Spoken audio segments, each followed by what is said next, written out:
Oh, I told you. Just listen, okay. So here's the story, all right?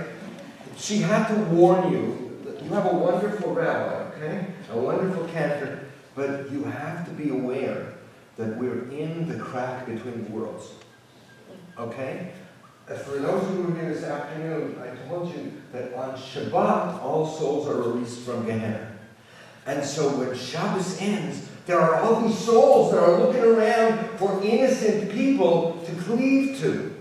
Okay? So you have to stay aware, you have to stay awake. Because if you don't, I don't even know if they have the right insurance policy for those kinds of things. Okay? So with all due respect, I want to make sure we got the right kind of introduction here tonight. So in the next little while, I'm going to tell you stories that come from Jewish folk legend and from Hasidism, and some from Midrash, and some from Yiddish folk tales, and we'll kind of do a weave to continue the conversation that we had earlier today and a little bit last night about sort of that mysterious realm that we call afterlife or the world beyond. The rabbinic tradition speaks about it as Olam Haba, the world to come, but it's really Olam HaNeshamot, the world of souls. And there's this kind of multi-dimensional universe out there of the world of souls, which actually reminds me of a story that I want to tell you. So I have to tell you the story about these two Hasidim. There were these two buchers, these two young men, and they just loved King David. They spent all of their time in the yeshiva learning about stories of King David from the Tanakh, from the Hebrew Bible, and singing King David's songs. They were just fascinated with King David. And one day, one of these two Hasidim got this brilliant idea. Well, let's go to the grave of King David in Palestine and see it. And the other one said, that's a great idea. But of course, they had no idea how to get there. I mean, there they were in a yeshiva in Poland without even a GPS. So you can imagine. But they were young and enthusiastic, and they started out on their journey. So they would travel for a couple of days. They would find a place where they could sleep. They might meet somebody along the way, and they'd say, "Hello, who are you? You know, we're going to see the tomb of King David in Jerusalem." The tomb of King David in Jerusalem. You know what? I'll give you a place to stay. I'll give you some food, and I'll send you on the way the next day. And they did that. They kept going all the way until they got to Constantinople, because they heard that in Constantinople they could get on a ship that would take them to the port of Jaffa, and they would be able to go to the grave of King David in Jerusalem. And they waited, and finally they saw a ship that was sailing to the port of Jaffa, and they snuck onto the ship. They snuck in the hull of the ship, and they could smell the rats there. They could smell them. They could hear the rats scratching, and the ship would go up, and the ship would go down, and it was like, I'm not sure this was such a good idea for us to do this. Are we live over there on the account? Right? And one morning, they saw a Jewish sailor who was davening on the deck of the ship. And so they called him over, and they said, we're on our way to see the tomb of King David in Jerusalem. We've got a couple of Jewish stowaways here. They go, you fake. But, he would bring him some water, he would bring him some food, and still the ship would go up, but the ship would go down and up, and eventually they made their way all the way to the port of Jaffa. And they go, quickly get off the ship, and we're going to go to the tomb of King David. And he still had no idea where they were going. But all of a sudden, an old man wearing a mantle and carrying a staff comes up to them and says, I understand you're going to the tomb of King David. Yeah, please, but how do you get there? And he explains to them, you have to take this road, just follow me. And when you get to Mount Zion, you have to go all the way up to the top of the mountain. And then when you get up to the top of the mountain, you have to go all the way down a flight of stairs till you get to a gate. And there's a gate, and you have to figure out how you're going to be able to get into that gate, to get into the tomb. And everyone thinks that King David is dead. But King David is really alive. And they're waiting for somebody to help him come back to life. Now, you will notice when you see King David, there are pictures of water that are from the water that flows from the rivers of Garden of Eden. And what you have to do is take some of that water and pour it on his head and pour it on his hands, and King David will come back to life. But be very careful, because there's also gold and jewels and all kinds of treasures hidden next to King David. And if you get seduced by that, you're going to be in trouble. And then they looked, and he was gone. He disappeared. And they thought maybe, that was Elijah the prophet. And they continued on the journey, and they got all the way to Mount Zion.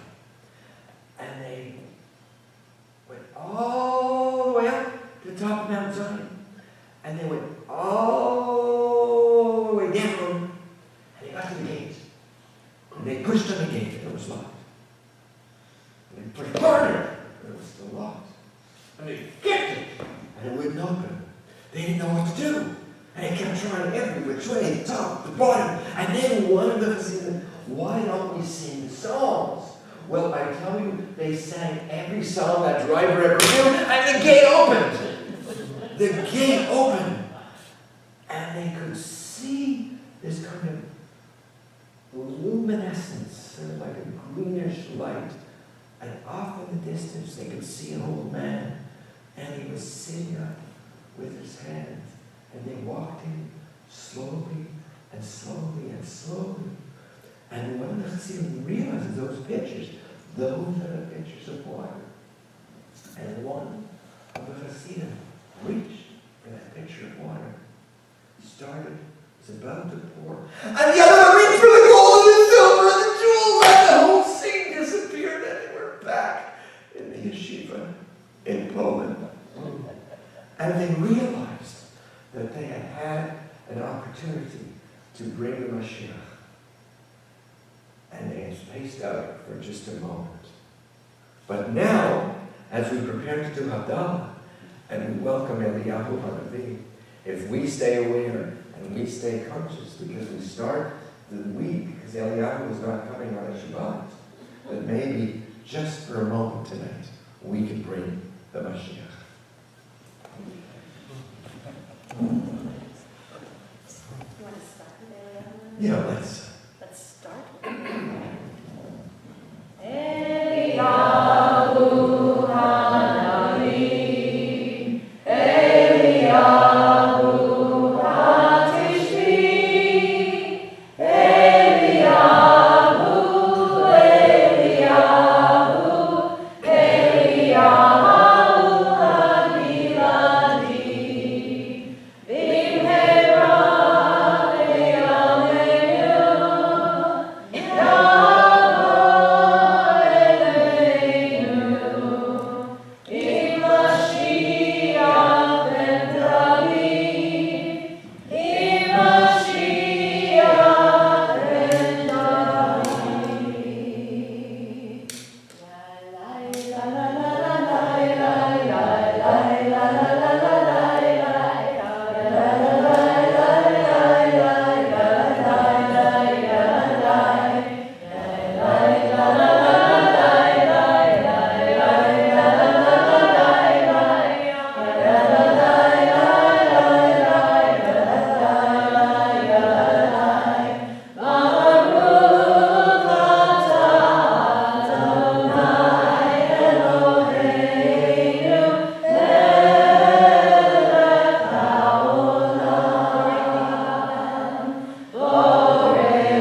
week and send some good vibes into the week.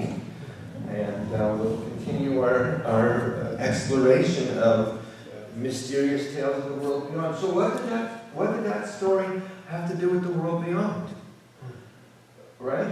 How often do we say in our tradition, Elohei Abraham, Elohei Yitzchak, Elohei Yaakov, Elohei Sarah, Elohei Rivka, Elohei Rachel, Elohei Leah, right? And actually, where are the most contentious sites in Israel? Besides the Gaza border today, right? It's Hebron and Beit Lechem, where the ancestors are buried. Well, that's interesting, right? And we talk about these beings as if they're just words on the page. But if we were in the Native American tradition, we would talk about the 7 generations of the ancestors. Or if we were in Catholic school, I would have gotten kicked out of Catholic school, I'm sure. We would talk about the communion of saints. So we have this whole tradition of all of these other beings, and yet we don't really take them very seriously. We don't live with the reality that there are all of these other beings watching over us. So as I tell stories tonight, I want to use it as a chance for us to engage and to have conversation with each other. So I'm wondering if anybody has anything they want to say about that one before we head to the next story. So you know what? So I got a good idea. So let me tell you a story. Now, I want to tell you a story of a witch. No, not the witches from the Hallmark cards, and not even the witches from New England, even though we're close to that, right? It's from our Holy Scriptures, from our Torah. No? Oh, so they did teach you that in Hebrew school, right?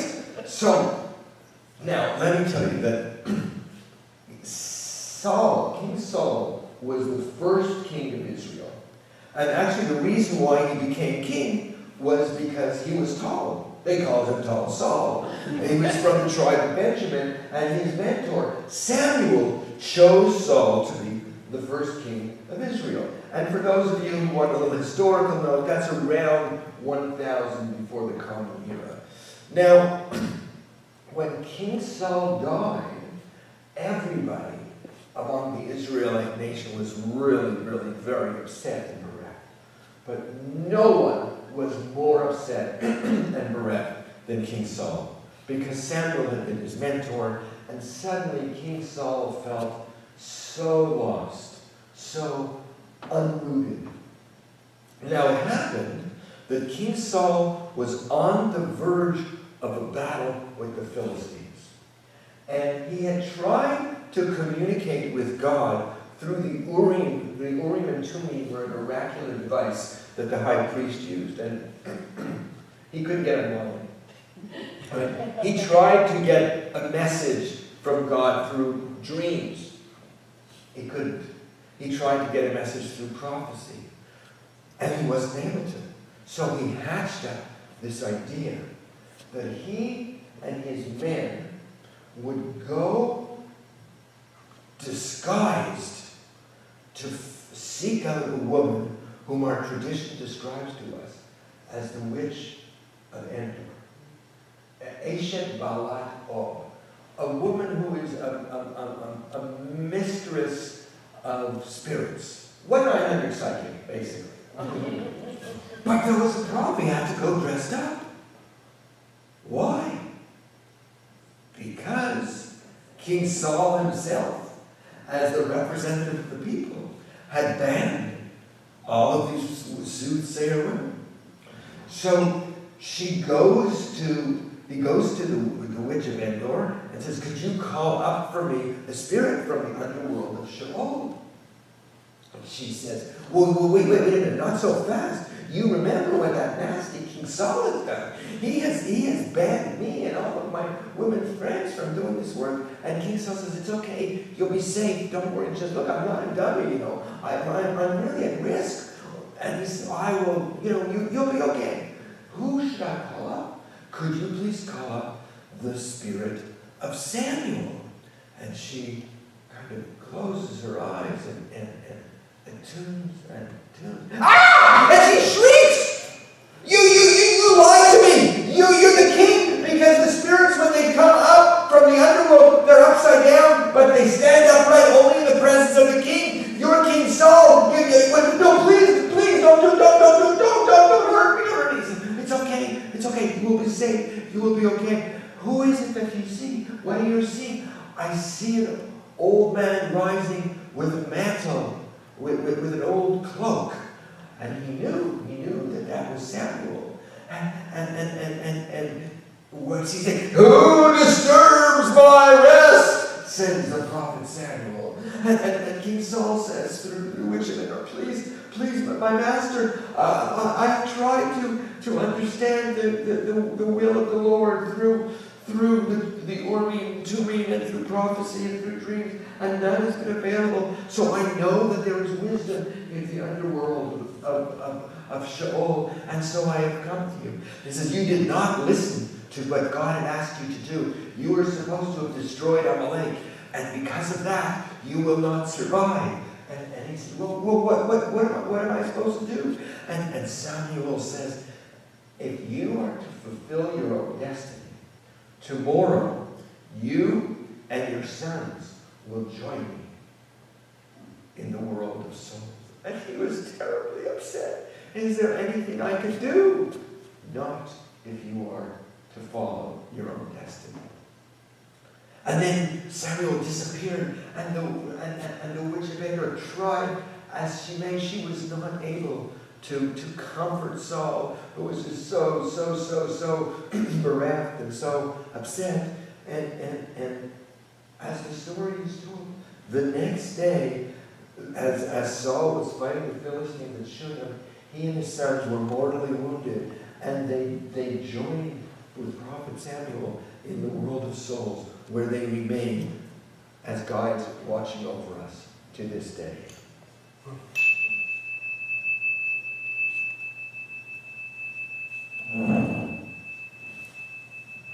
They taught you that story in Hebrew school. Did anyone else have you heard that story before? What's problematic in that story? There's something problematic in that story. Well, the king is disobeying his own command. Well, there's a lot of kings who do that. But even more than that, why was she condemned? Yeah. Modern scholarship says that she was not a solo practitioner. I mean, basically, the story that I have told you is not even from Midrash.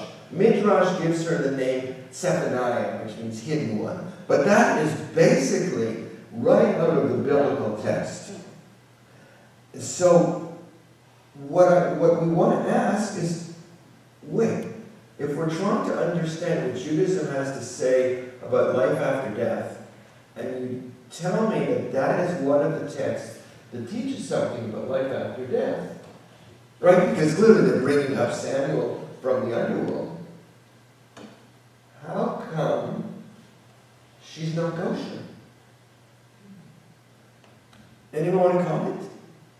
Yeah, please. Well, maybe it's not right to mess with things you don't understand. Well, so you have, you don't mess with it, but we do. Right. Right? So there's this kind of ambivalence towards communicating with the dead in the world beyond. Yes. So it turns out that that's absolutely accurate, because the women, and it was clearly women. Okay, there were in the ancient Near East. We know that there were these women who were kind of soothsayers, right? And every so often I hear somebody who tells me about their great grandmother was a card reader and read, was a bit of a psychic in Eastern Europe, a Jewish bubby, and read cards and read people's fortunes. The women who were communicating with the dead were also communicating with the Hebrew goddess who was Asherah. Right? The clarion call at Sinai is Shema Yisrael Adonai Eloheinu Adonai Echad. Hear, O Israel, the Lord our God, the Lord is one.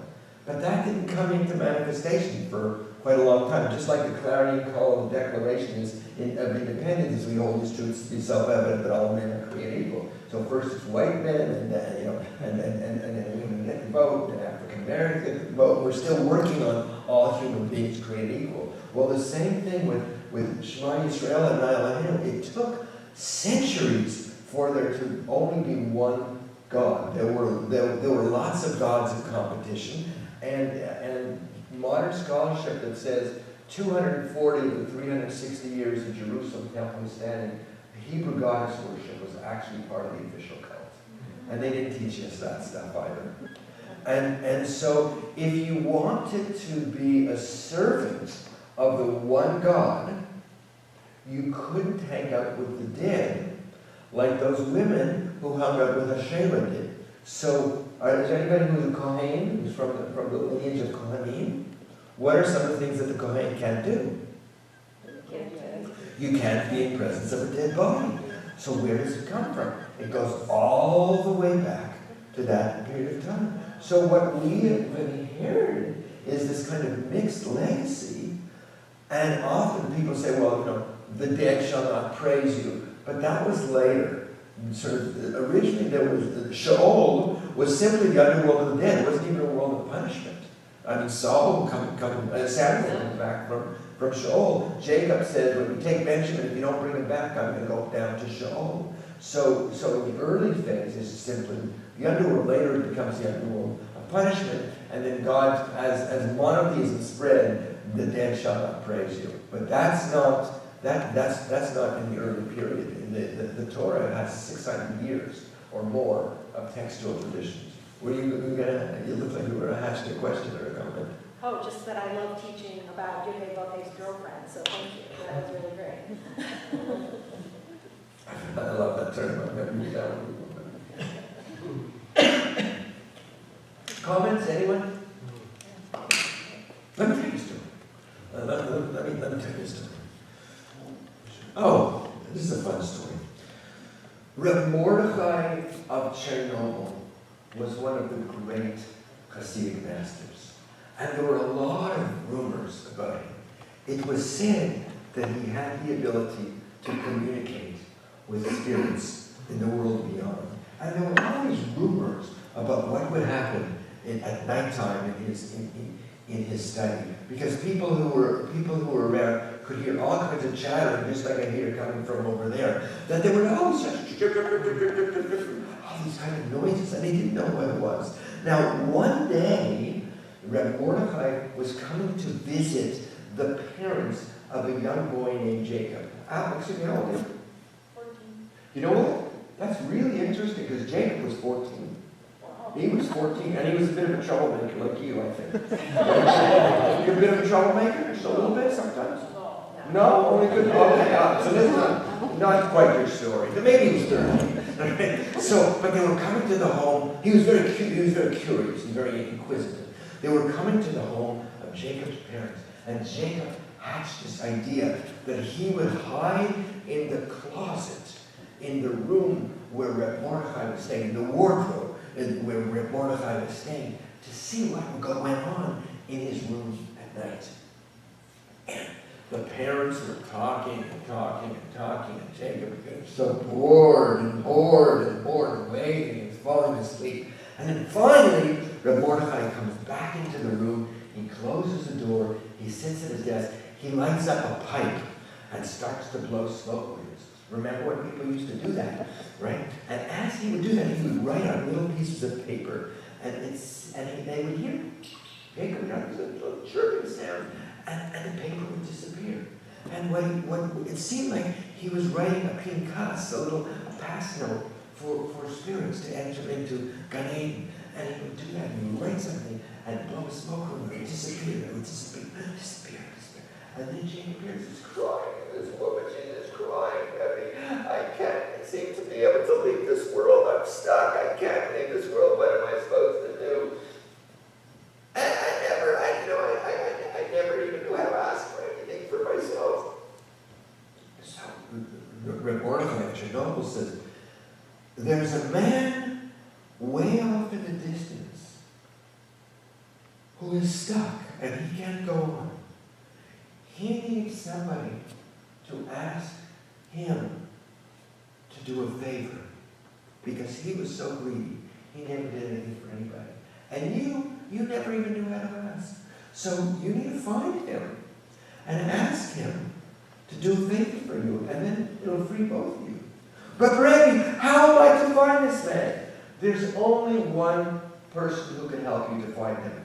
And that's Jacob, who's hiding in the closet. And Jacob goes, no, Rebbe, please, I won't do, don't tell my parents, please, I don't know. It's okay, Jacob, here. You take my staff, and you will be able to help her. And he hands Jacob the staff, and all of a sudden Jacob finds himself flying through the heavens with this being of light right behind him. And it's the woman behind him, and they're flying way off. They're going for miles and miles. And then all of a sudden it's this huge cemetery. And in the middle of the cemetery, there's this very large cenotaph. This large memorial, and sitting at the edge of the cenotaph is a man who's sitting and crying. And Jacob comes right there and brings the woman to him. And he says, "Oh, thank you for being here. In my lifetime, I was so greedy. I never gave anything to anyone." And she says, "In my lifetime, I was so self-effacing. I never even knew how to ask anything. Could you please give me a ruble?" And he starts to cry. He says, "Such an opportunity. I thank you so much." And he gives her the ruble. And all of a sudden, Jacob sees the two of them just fly off in the distance. And Jacob finds himself back in the home with Reb Mordechai Chernobyl, who says, "That was very well done, Jacob, but what took you so long?"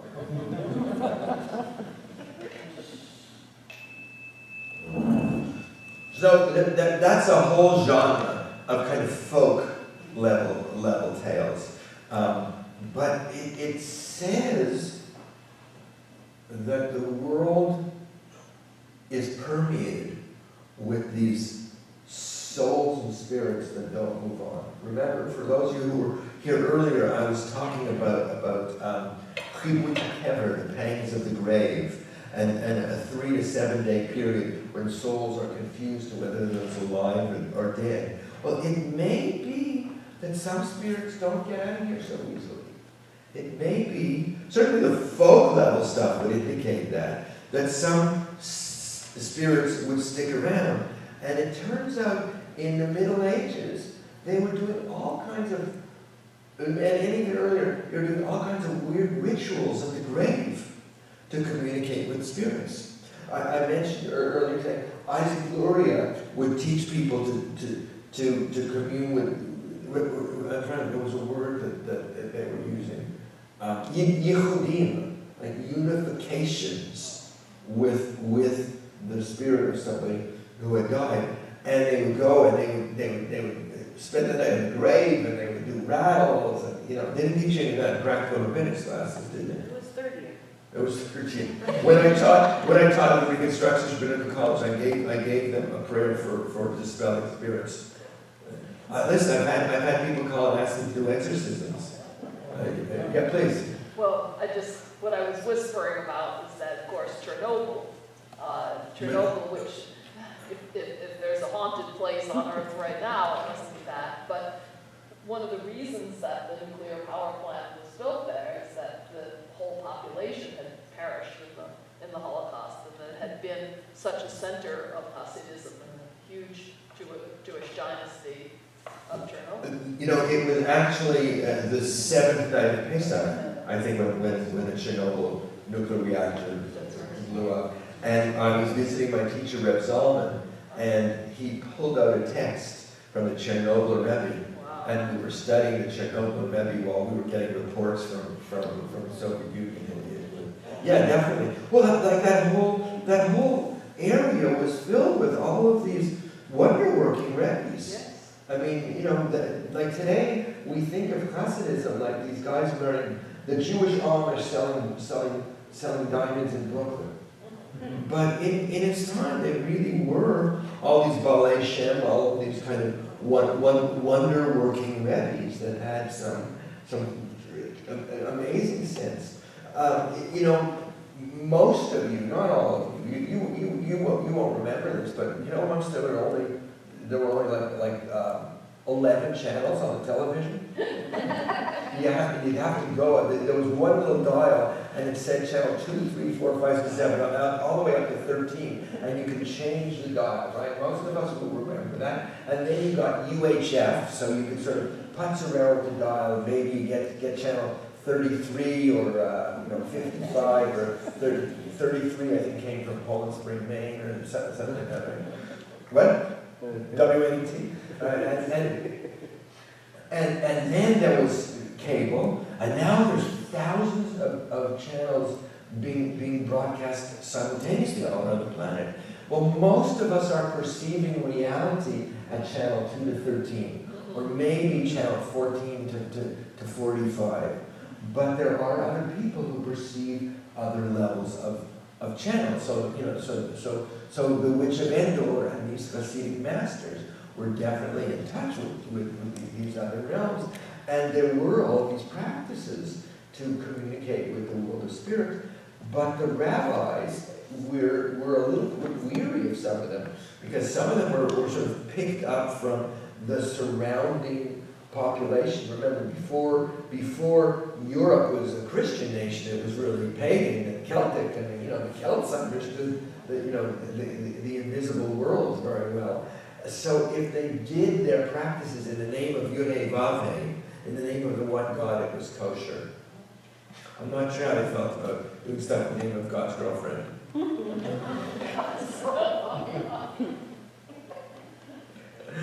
right. A man and woman would station themselves at the head and foot of a grave, and on the earth between a set of rattle, which they strike while they recite a secret recitation. So those the rabbis weren't very favorable towards, but one name which seems to have been acceptable, it invokes the dead by means of the angelic names. So there's all of these Jewish angelic presences. Stand before the grave and recite the name of the angels of the fifth camp of the first firmament, and hold in your hand a mixture of oil and honey in a new glass bowl, and say, I conjure you, spirit of the grave. Then the text goes on. So that was part of the whole Jewish, the Jewish worldview of before rationalism. And rationalism weeded all of that stuff out. Were you waving at me, or were you going to ask me a question? Just waving?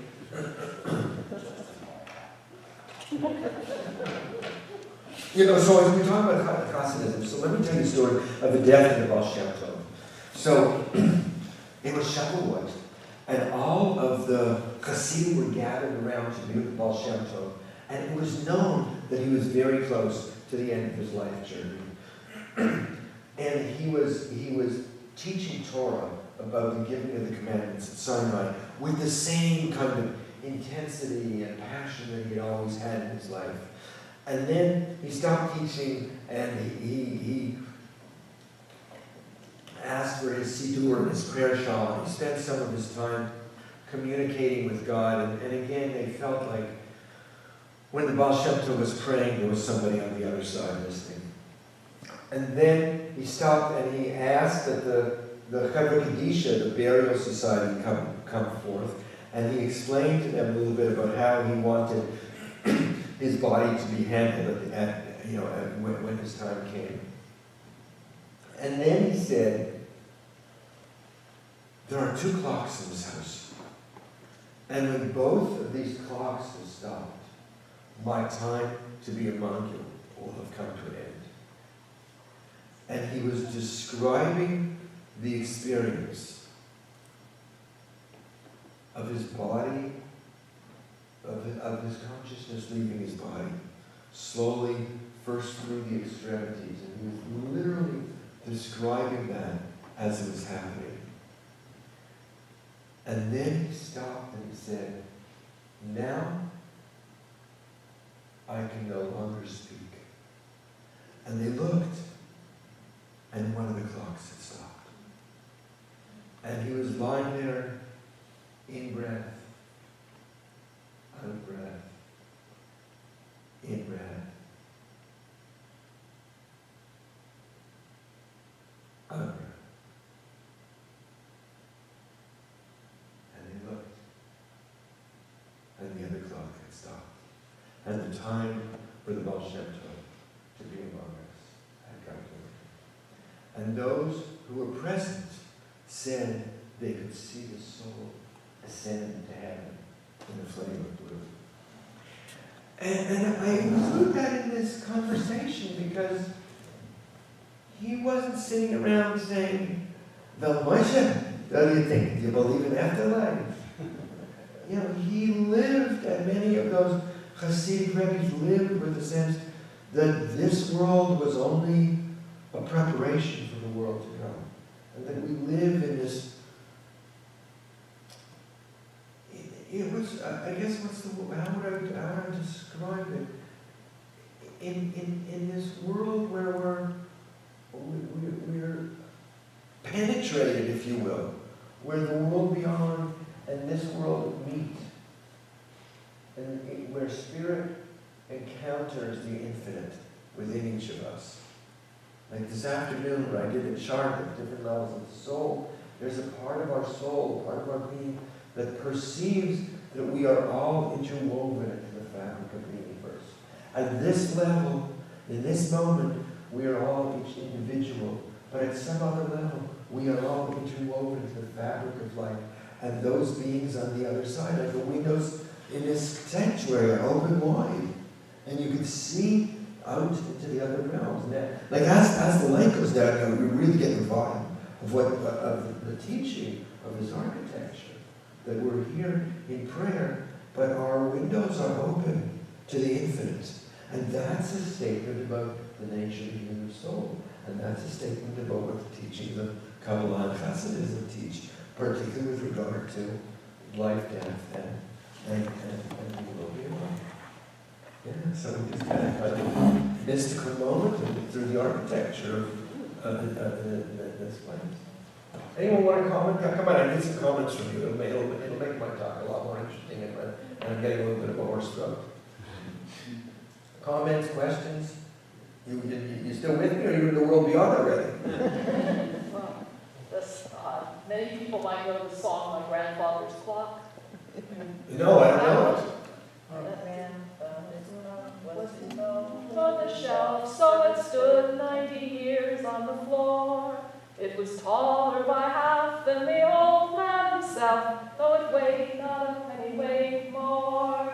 It was born on the morn, on the day that he was born. It was always his treasure and pride, but it stopped short, never to go again when the old man died. It's great. Not only is it the same story, but the composer of that song was not far from here, grew up in Middletown, and worked in Chester. Henry Clay Work. Well, you know, people have those kind of stories. You know, my father-in-law, blessed memory, was really a pillar of his community. First of all, he was a very, very snappy dresser. He was very well dressed. Actually, the chapel in Heston congregation in Knoxville, Tennessee, is named for his parents, my wife's grandparents. They were philanthropists, and so when I showed up for his funeral, the guy who had been on the Kevin Kadisha picked me up at the airport, and he said, you know, we're not supposed to talk about what goes on in Kevin Kadisha, but I can tell you that just this week, our Kevin Kadisha got a new shipment of shrouds, and they're a little finer garments than the ones that we had before. It was perfect, because my father-in-law was always like the snappiest dresser of all in the community.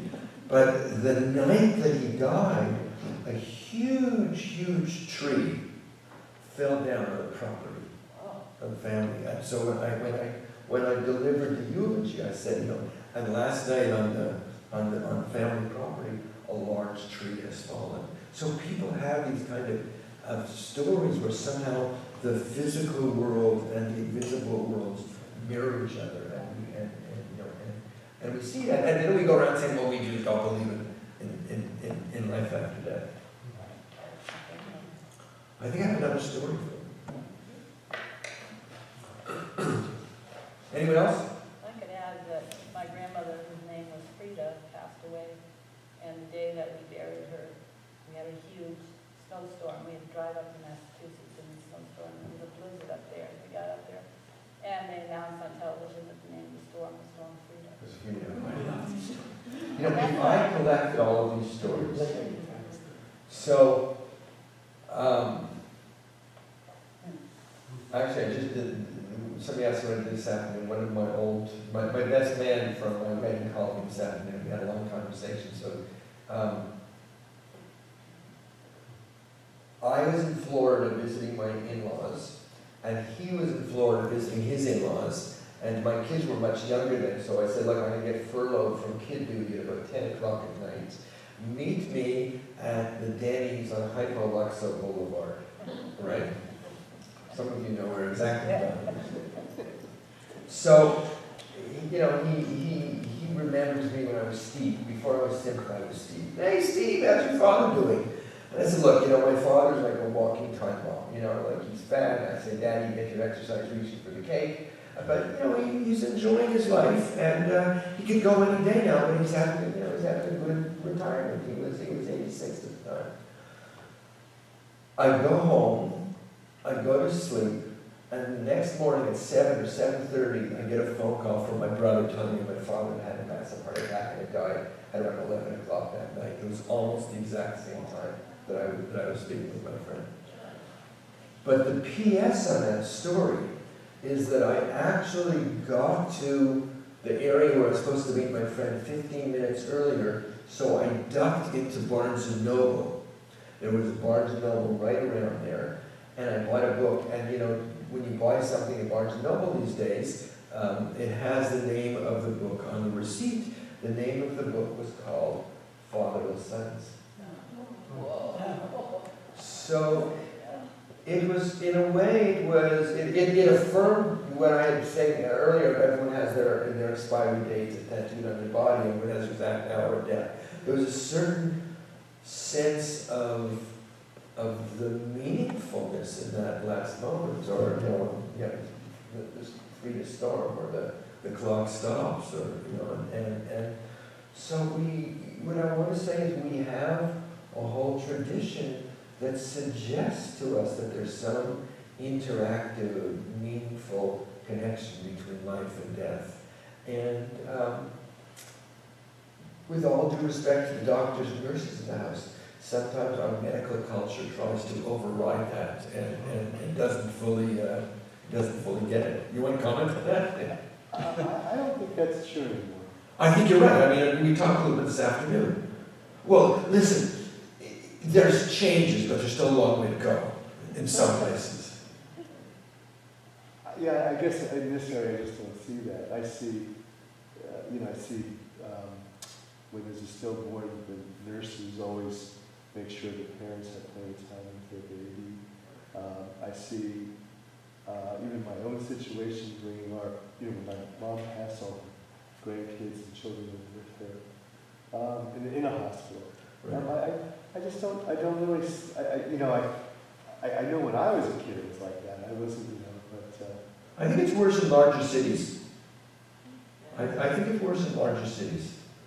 I think sort of the bastion of the old model of, the doctor knows all and we're going to try everything at all cost, I think is stronger in some of the larger teaching hospitals. But I'm glad to hear it. I'm glad to know. We spoke earlier. I said, Ramon, your name?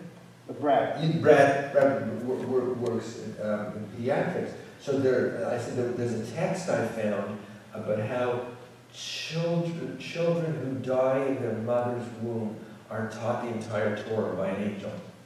So if there were men who were the men who were writing the text, but they were dealing with their own wives having miscarriages and having stillbirths and that, so that was their kind of way of trying to make sense of those kinds of difficult experiences. Speaking of which, there was this young couple. Oh, it was so hard for them because they really, really, really wanted to have a child. They were praying and they wanted all the time just to be able to bring new life into the world. So the husband went to the Rebbe of Kutnick and asked for a bracha and asked, Rebbe, could you help us to be able to have a child? And he said,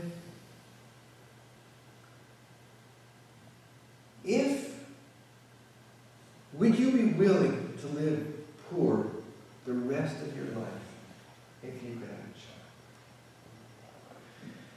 a child? And the husband said, Rebbe, what good are material possessions and things if we don't hear the laughter and the crying of young children in our home? So he said, go and sell all of your possessions, gather all the money, and come back. So he speaks to his wife, he says, listen, here's what the Rebbe said, we have to sell everything and bring in the money, and are you willing? And she also said, what good are all these things around us if we don't hear the laughter and the cries of children in our home? They bring the money back to the Rebbe of Kutnick. He says, what you need to do is take this and go to the seer of Lublin. And the seer of Lublin, who was a seer, will be able to help you. So the husband goes to Lublin, and goes to the seer and says, the Rebbe from Kutnick sent me, we need a referral slip from his primary physician. Everybody, he comes there, and the seer of Lublin closes his eyes and says, I see. When you were a young man, you were betrothed to a woman, and you broke off that betrothal. And because of that, there's a blockage in the universe. And you have to take all this money and bring it to her as a tikkun, as a rectification. And that will free up the blockage in the universe for you to be able to have a child. But Rebbe, where shall I find her?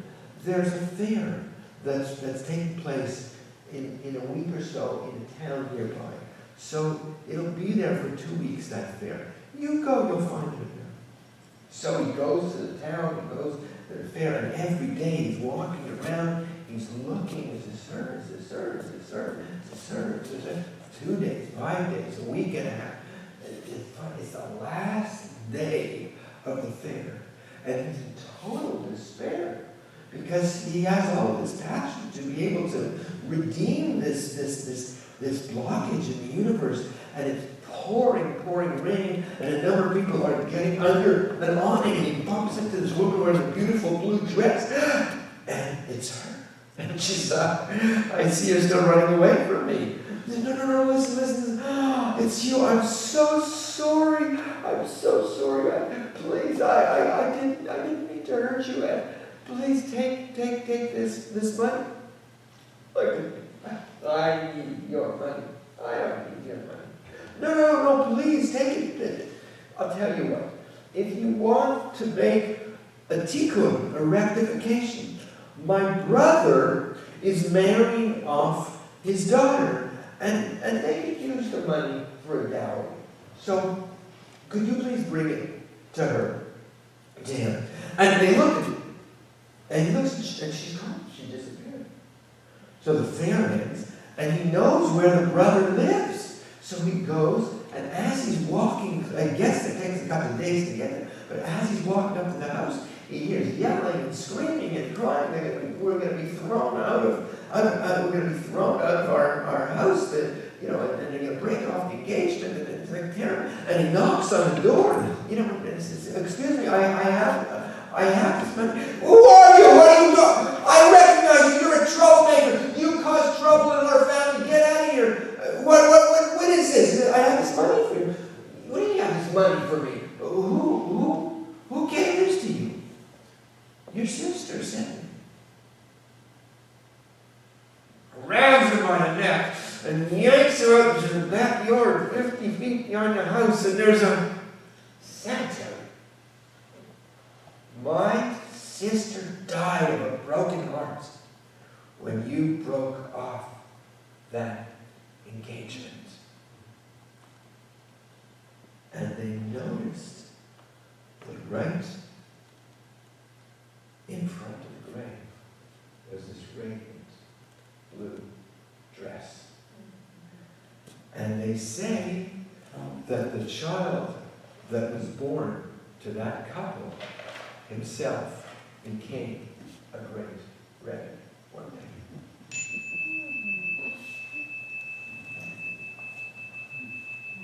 What do you think of that story?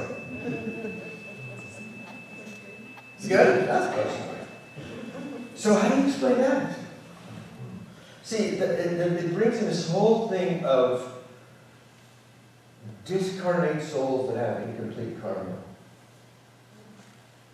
You know, in a moment, I'm going to tell you a dybbuk story, and we'll talk a little bit about dybbuks. But I have to tell you a true dybbuk story before I tell you a story about a dybbuk. Which actually, some of the stories about dybbuks are claimed to be true, because some of them are not like literary stories. They're historical, archival stories that were told in the early 1900s. A dybbuk is sort of a discarnate being. Remember the movie The Exorcist? Right? Well, that's sort of a little bit like that. So I have another book that's coming out. Supposedly it's going to be released this week. It's called Echoes from the Ashes: Holocaust Poems of Life, Death, and Rebirth. It's a collection of poetry and photography of my trip to concentration camps, the March of Living. You know, you've heard of the March of Living. It's sort of, as I call it, it's a week-long walk through concentration camps. I was one of 10 staff people with a group of 50 kids from Greensboro, North Carolina, and on Yom HaShoah, 7,000 to 10,000 people march the trail from Auschwitz to Birkenau along the tracks. It was really an incredible experience. It was really an honor to have done this march and to have done this whole trip. We got there Saturday night, and the march was Tuesday. On Friday, we went to Majdanek. Majdanek is one of the worst places, because Majdanek is closer to the Russian front. So as the Russians came in, the Nazis destroyed many of the death camps, but Majdanek was too close to when the Russians came through. It could be up and running as a death camp in 48 hours. It's very scary. The technology is there. I mean, it's like, imagine you walk into a laundromat with mega-sized washing machines. Those were the ovens where they were shoving bodies. It was horrific. And they hadn't yet gotten to what they did at Auschwitz with Zyklon B, so they would pipe in carbon monoxide from trucks into the showers. I mean, I don't want to be a downer, but I have to tell the story. So I walked through the gas chambers, and I walked out, and it was surreal, because it was such a beautiful day.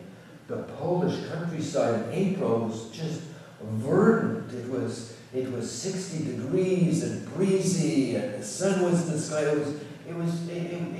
environment was just beautiful, and you're walking through acres and acres and acres of barracks and death camp.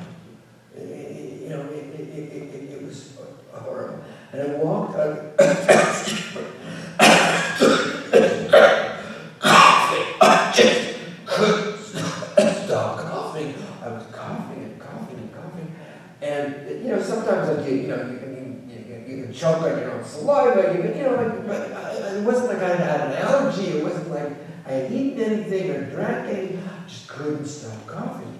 And I laid down, coughing uncontrollably, and I closed my eyes. I lay on the grass, and I could see the sunlight. And I started saying, go to light, go to light, go to light, go to light, go to light. Whoosh! And it was gone. And I realized that this kind of gnarled being had literally latched onto me.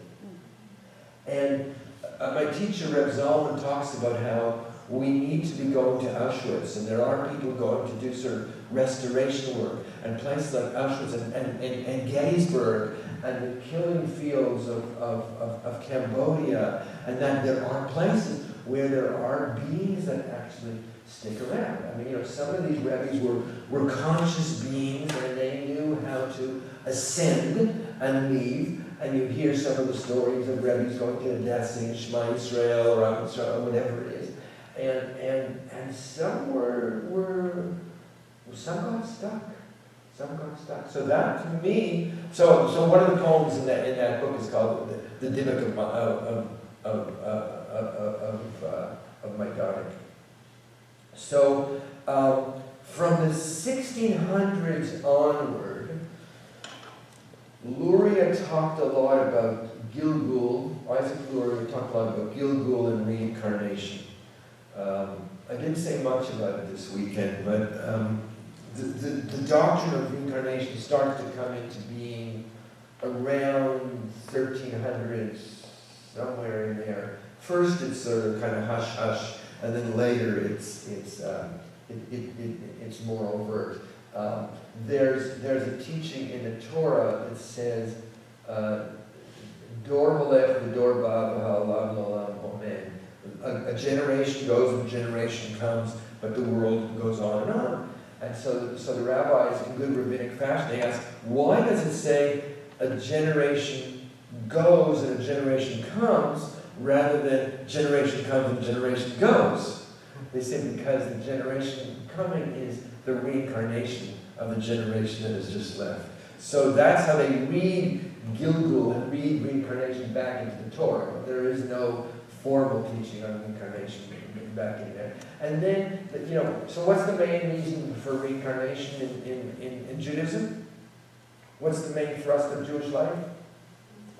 To do mitzvahs. So if you have an unfulfilled mitzvah, you have to reincarnate. So then in some cases reincarnation is a punishment. So there's competition between whether you go to Gehenna or whether you reincarnate. In good rabbinic fashion, they're arguing about that one. And then you come back for mitzvahs. And some people come back sort of like I don't remember the exact Hebrew word, but it's sort of like the tzaddik hador, to be the tzaddik, the righteous one of the whole generation, sort of like the Jewish bodhisattva. So some people come back and reincarnate to work for the benefit of all beings. Now, so some beings get stuck. And that's what the dybbuk is. So in the dybbuk stories, it's often some sin that God keeps the being stuck, and in good medieval fashion, it's usually some sexual sin. And then they get all these exorcism rituals. So you said you tried to show the dybbuk story, yeah?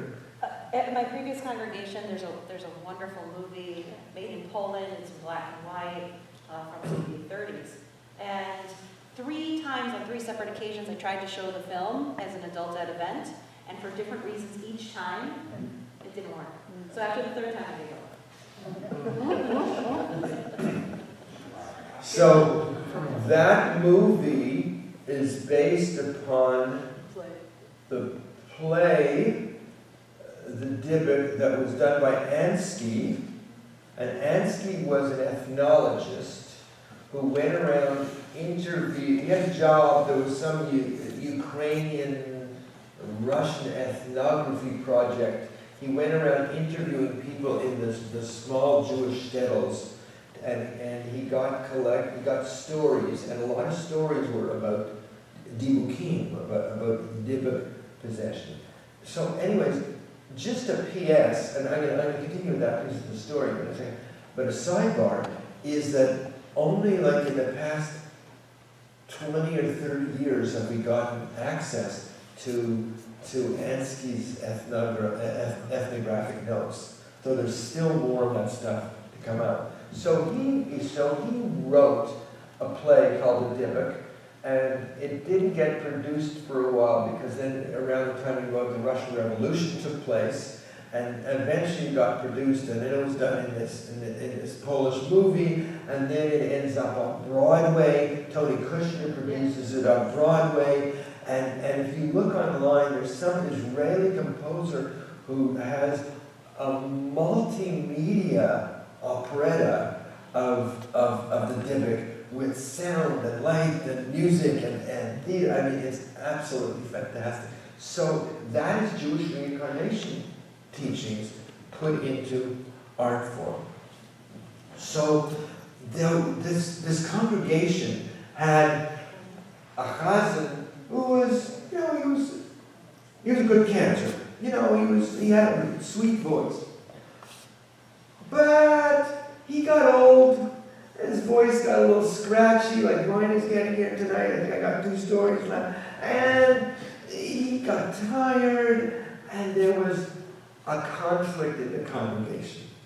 Some people wanted to renew his contract, and some people didn't want to renew his contract. I don't know where that's a rare thing about in the Jewish world. So, as it came closer to Rosh Hashanah that year, they made a decision that they were going to hire a new cantor. He had more energy, he had a melodious voice, and it happened that just before Rosh Hashanah, the old cantor died of a broken heart. And a lot of people in the congregation felt very, very guilty about this whole thing. It was a very somber New Year. And when the new cantor began to pray the Musaf, here I am, of kind of humble heart. As he started to pray, this is my congregation, and you're not here, I'm supposed to be here, and what are you doing here? I seem to be possessed by this other voice, and all of that, and then he faints. And everybody is in shock, and somebody else finishes the service, and they take the new cantor and they bring him to the house of the Tomer Rebbe, and eventually after Rosh Hashanah he wakes up, he comes up, and again they hear this voice, you're not supposed to be here, I'm here, this is my job, why did you take my job? And the Tomer Rebbe said, wait a minute, this is not for you. You have to go. So the Tomer Rebbe sits down and he says, I'm going to sing to you a niggin. And you have to sing back this niggin. If I could sing, I would sing it to you. He sings this melodious niggin. And the Chazan sings it very, very scratchy. He said, no. In order for you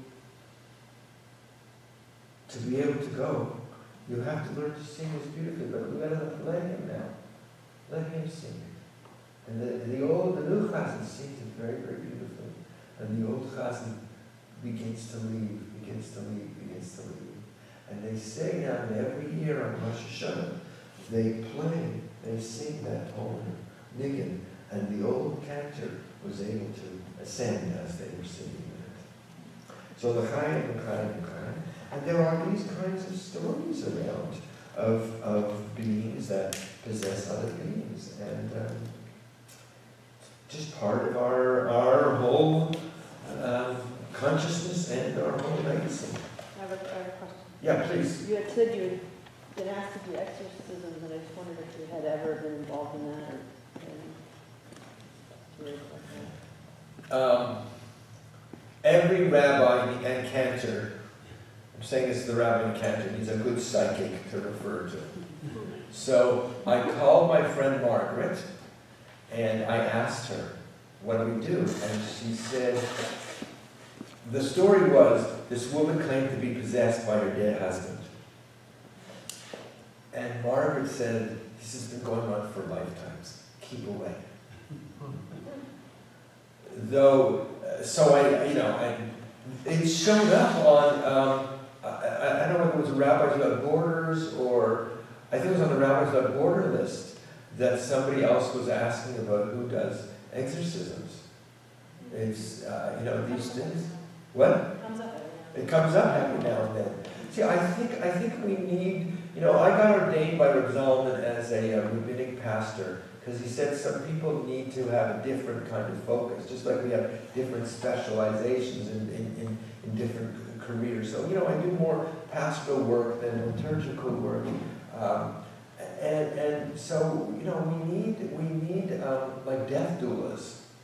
We need Jewish death doulas to be able to do kind of soul guiding work and to be able to help people in the transition. And, we're still in the early stages of the transitions that are going on. One more. I think I'm going to come in for a landing with one more story. I think we're at the time, and then we can sit around and in good Jewish tradition, I'm sure there's the written tradition and the oral tradition, right? Yeah, right. That's the oral tradition. The written tradition is I'm teaching text, and then then it's the. Reb Zalman woke up out of a dream. Now you know these kinds of dreams because you yourself have had these dreams. They're those dreams when you feel like the highest realms have called you and you have to respond. And so he quickly gathered together some of his Talmidim, some of his students. He got Reb Aaron HaKohen, Reb Yossi HaLevi, and Reb Shmuel Leib to form the dream tribunal, to do Hatafat Halom, the interpretation of dreams. And this is the story that was reported by Reb Yossi HaLevi about that dream tribunal. Reb Zalman said, my moment of death had arrived. And at that moment, at that exact moment, I could feel every single pain that I had ever felt in my body, every single twitch, every single ouch, and I cried, ow! And then in a moment, the river of light of the Shekhinah washed over me, and I felt very, very peaceful. And then in the next moment, I could feel every single emotion that I ever felt in my life, every anger and every sadness and every grief and every joy. But it was all just very, very intense, and I cried out, ah! And then again, the river of light of the Shekhinah washed over me, and I felt very, very peaceful. Then in the next moment, I heard, who shall go and whom shall we send? Who shall go and whom shall we send? And I said, I'll go, Rabbi Shalom, I'll go, Holy Master of the Universe, I will go. But I had no idea where I was going or why. But I just started to follow the sound that I was hearing, and it was the sound of crying. And then I could see blue smoke, and I followed that. And I realized the smoke was rising from the gas chambers of my father's hometown of Auschwitz. And the crying was the Bat Kol, the daughter of the heavenly voice, powerless to be able to do anything. And then in the next moment, the scene changed, and I found myself in another land. And it was a land where there was great material abundance and great spiritual poverty. And then in the next scene, I found myself in a huge library. And there were books from the floor to the ceiling all around the library. And I was wandering around, and it said how to be a holy man and a holy woman in the time of Abraham and Sarah, how to be a holy man and a holy woman in the time of Prophet Isaiah, how to be a holy man and a holy woman in the time of Miriam and Moses, how to be a holy man and a holy woman in the time of Rabbi Akiva, how to be a holy man and a holy woman in the time of Yehuda Levi, how to be a holy man and a holy woman in the time of the Baal Shem Tov, and it said how to be a holy man and a holy woman in our time. And I took it off the shelf, and I opened it, and it was empty. It was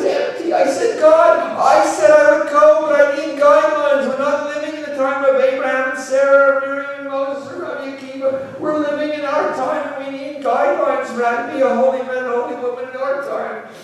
And as I walked around the room, I came back and I looked at that book again and I realized it had my name on it. And I understood that I had to write that book on how to be a holy man and a holy woman in our time. And as I began to write, when I would write with the blood, sweat, and tears, and the resentment, and the grief, and the anger of my life experience, the words didn't stay on the page. But when I wrote with the love, and the joy, and the gratitude in my heart, the words would stay on the page, and the writing would flow.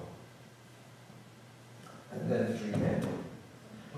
Now you can understand if you were on that dream tribunal, you would have felt the sense of the responsibility when Reb Zalman said to them, now you have to interpret this dream and you have to tell me, when I die, will I go to Gan Eden or will I go to Gehenna? And they felt a tremendous sense of responsibility and they deliberated for an hour or two. And after 3 hours, they came back to Reb Zalman and they said,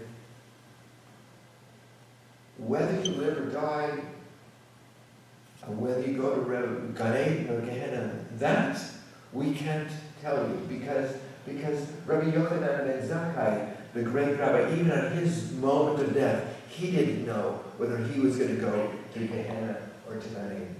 But what the dream tells us is that you will live to be able to write that book. And not only that, but you will teach a whole generation of young men and young women how to write their own book on how to be a holy man and a holy woman in our time. And more than that, one day, one of your students will be telling this story to a room full of people, and they will know that they too can be inspired to write their own book on how to be a holy man and a holy woman in our time. And they say that that day, as Reb Zalman died, his hallelujahs went straight to heaven. So thank you. And that, my friends, are some of my favorite Jewish ghost stories. So, anyone? Yeah, please. I have a question. Now, these stories seem to be based in the shtetls of Eastern Europe. Are there similar stories from other Jewish communities around the world? Well, some are Yiddish folktales,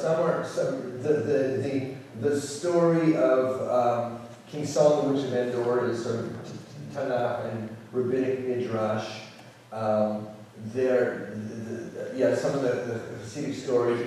There are a lot of medieval stories. There's actually, I just did some research on the Maisa book, but that's also Eastern European. What I haven't looked at, and I'm sure that there are Sephardic tales. Yes, there's a whole archive. There's the greatest folklore archive in the world. Dov Noy. Yes. Right. Sorry, Yeah. mostly not translated. Right. Yeah, and actually some of the Dybbuk stories actually, Luria had Dybbuk stories, which was done. Yeah, I've just put together a small little selection. There's a lot more. Yeah, please. Would you know if Chagall, the painter, is wrestling with this sort of thing? Is he wrestling with this? Well, still I'll tell you what I know about Chagall.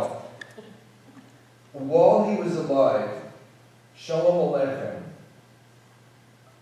had never heard of Fiddler on the Roof. Shalom Aleichem wrote the Tevye stories.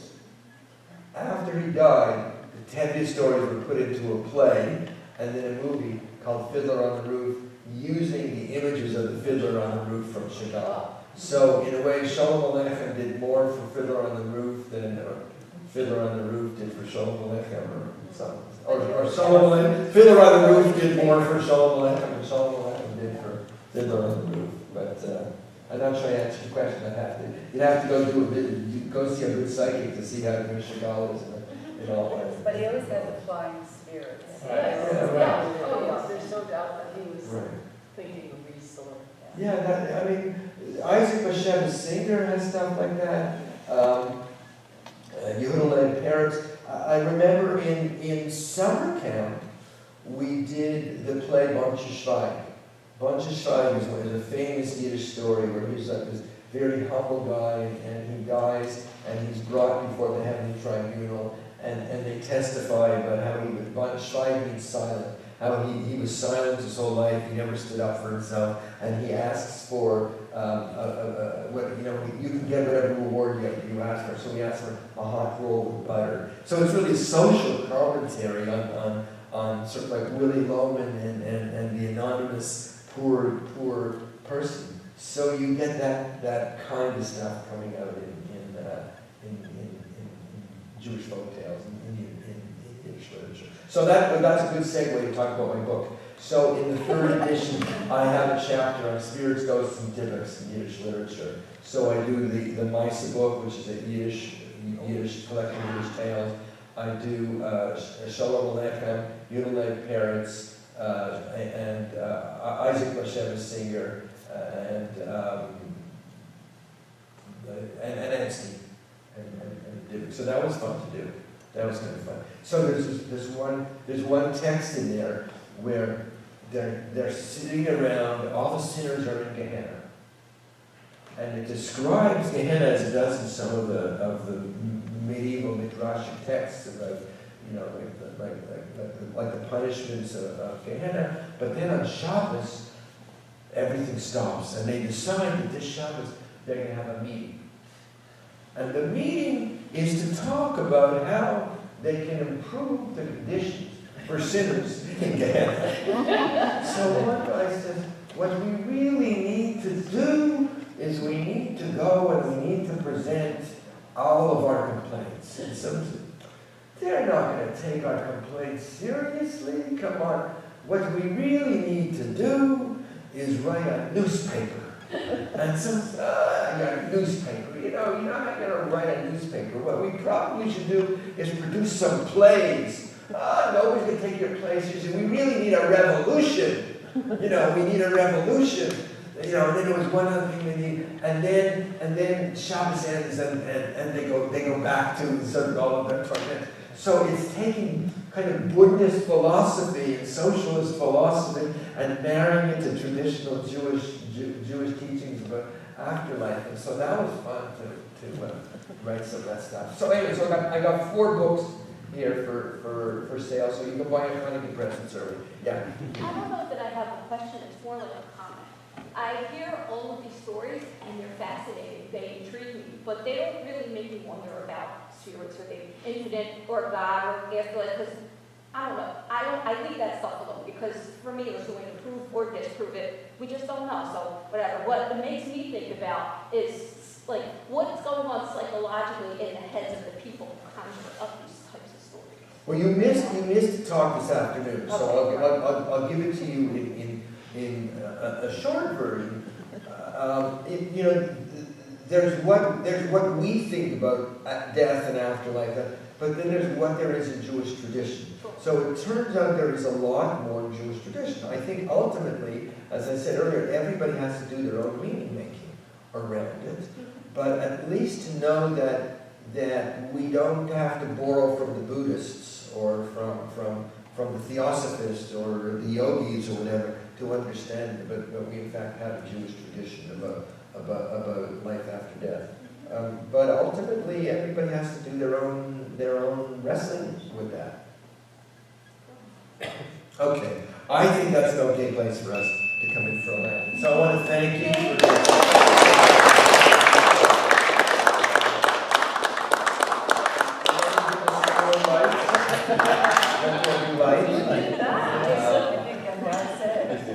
Okay, I'm going to sign some books if you're interested, and I'll join you in the other room. What forms of payment? I can take credit cards, checks, and cash. Okay, so Reb Simcha can take checks, credit cards.